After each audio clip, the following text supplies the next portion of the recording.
magagaling na sagot. We'd like to request everyone, yung mga panelists natin, to summarize their thoughts and appeal to the public, to history, to the government. Closing statement ho. Hindi to according to age or to whatever. Gabriela Women's Party List Congresswoman Arlene Rosas, can you summarize your thoughts, your appeal in a closing statement about the Comfort Women struggle for justice and truth? Yeah. Thank you. Maraming salamat po sa inyo. Kami po sa Gabriela Women's Party, ini-ensure namin sa loob at sa labas ng Kongreso, ipaglaban ang dangal, dignidad ng ating mga kababaihan at bata. At parte po ng aming programa palagi. Lagi namin sinasabi na kailangan natin ng mga legislations na ito. And very concrete po ang mga panawagan natin.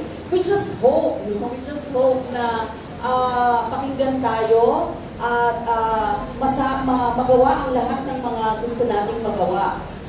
Ang problema po kasi, historical din eh. During the Duterte administration, doon nawala yung statue.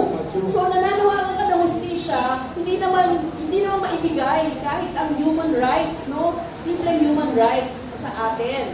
Second, here comes Marcos, nagsabi na merong ganitong mechanism, gawa ng interagency, but then after, anong konkreto? Wala pa rin. So, issue pa rin talaga natin ang usapin ng human rights. So, yan kailangan po talaga yung mga women human rights defenders natin palakasin natin. Yung siguro yung mensahe, no? Lahat tayo ay magtulong-tulong. Sabi ko nga, na kailangan natin magkaroon ng malakas na movement to push really, the government to take actions on these issues. Kasi hindi ito maliit na bagay. Ito ay dangal ng bayan natin. Ito ay karapatang pantao ang usapin. So, yun po, yun siguro yung closing statement namin.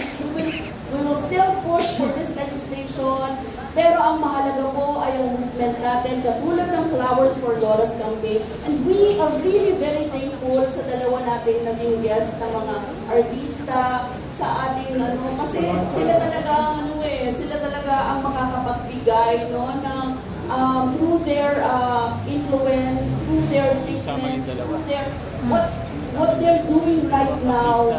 Talagang ito po ay historical at patatandaan ng mga bata at kabataan sa mga susunod ng panahon. Maraming salamat po. Thank you, Congresswoman Arlene.